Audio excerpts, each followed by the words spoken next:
আরে ভাই এখন তো সবাই তামিল মুন্না বলে ডাকে, তামিল মুন্না। আমি মনে করি আমি অভিনেতা হিসেবে অনেক জিরো, একদম জিরো। এখন দর্শক কি মনে করে, দর্শক কি বলে সেটা আপনারাই তো রিভিউ নিলেন।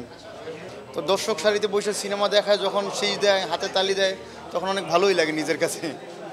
আচ্ছা, আপনি আপনার এই সিনেমাটাকে 10-এর ভিতরে কত দিবেন? না, সেটা তো আমি একজন অভিনেতা, আমার সন্তান, আমার সিনেমা, সেটা আমি দিব না, সেটা দর্শক দিব। সেটা আমি মনে করি আমি অভিনেতা হিসেবে অনেক জিরো, একদম জিরো। এখন দর্শক কি মনে করে, দর্শক কি বলে সেটা আপনারাই তো রিভিউ নিলেন। আপনার প্রচারণায় নায়িকাকে যোগ করতে পারলেন না কেন, বা আপনি? হ্যাঁ, এটা ভালো প্রশ্ন করছেন। প্রচারণায় নায়িকা কেন আসলো না? আপনারা জানেন যে নায়িকা একজন ওপার বাংলার নায়িকা, আমাদের বাংলাদেশের নায়িকা না, একজন বাইরের নায়িকা, ইন্ডিয়ান নায়িকা। তো ঈদের সময় বিশেষ জটিলতার কারণে তারা আসতে পারে না, তাদের ব্যস্ততার কারণে সে আসতে পারে না, বিশেষ সমস্যার কারণে আসতে পারে না। তবে ইনশাল্লাহ আশা করি দিস উইকে দিদি খুব শীঘ্রই আসছে বাংলাদেশে। প্রচারণায় যোগ হবে? হ্যাঁ, এই সপ্তাহে আসতে পারে। হ্যাঁ, অবশ্যই। দর্শক যেহেতু দেখছেনই তো, ডার্ক কল টু চায়, অবশ্যই আমি আশা করব প্রতি বছর অন্তত। আমি যেহেতু একজন ব্যবসায়ী, তো সেই ক্ষেত্রে 2টা সিনেমা না দিতে পারলেও একটা সিনেমা আমার প্রতি বছর ইনশাল্লাহ থাকবে, সেটা বিগ বাজেটের বিগ ধামাকাই থাকবে। আর খুব শীঘ্রই মুন্না খান মাল্টিমিডিয়া থেকে আর এক বিগ ধামাকা 2 মাসের ভিতরে, 1 মাসের ভিতরে আমরা সিনেমার ঘোষণা দিতে যাচ্ছি। আর একটা তো অলরেডি আমার অর্ধেক সিনেমা একটা অলরেডি হয়ে গেছে, ওটা খুব শীঘ্রই সিনেমা হলে আসবে 2-3 মাসের ভিতরে।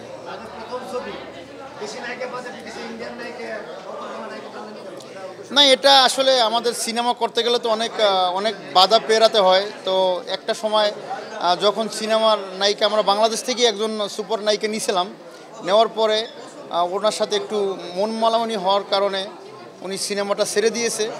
তারপর আমরা চিন্তা করলাম যে যদি সিনেমা আমার স্বপ্নর লক্ষ্যে যদি আমাকে পৌঁছাইতে হয়, তাহলে আমি বাহির থেকে সিনেমার নায়িকা নিয়ে আসি, সমস্যা কী? প্রয়োজন হলে বলিউড থেকে নায়িকা নিয়ে আসবো। পরে একটা সময় দেখা যায় যে দিদির সাথে, কৌশলী দিদির সাথে ব্যাটে বলে মিলে গেছে, তার সাথে করলাম আর কি।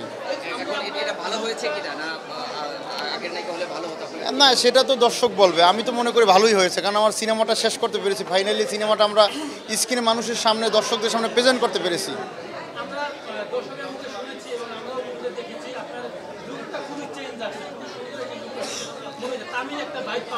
আরে ভাই এখন তো সবাই তামিল মুন্না বলে ডাকে, তামিল মুন্না।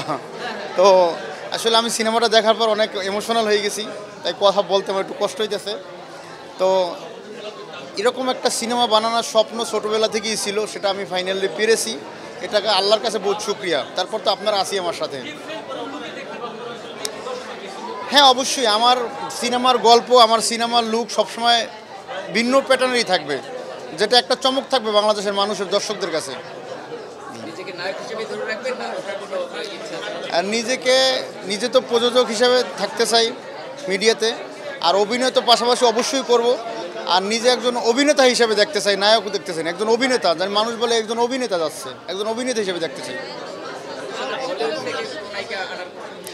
অবশ্যই, যদি ডার্ক কল মানুষ দেখে, ডার্ক কল যদি সুপার হিট হয়, তো অবশ্যই বলিউড কেন, আরও উপর থেকে আনবো।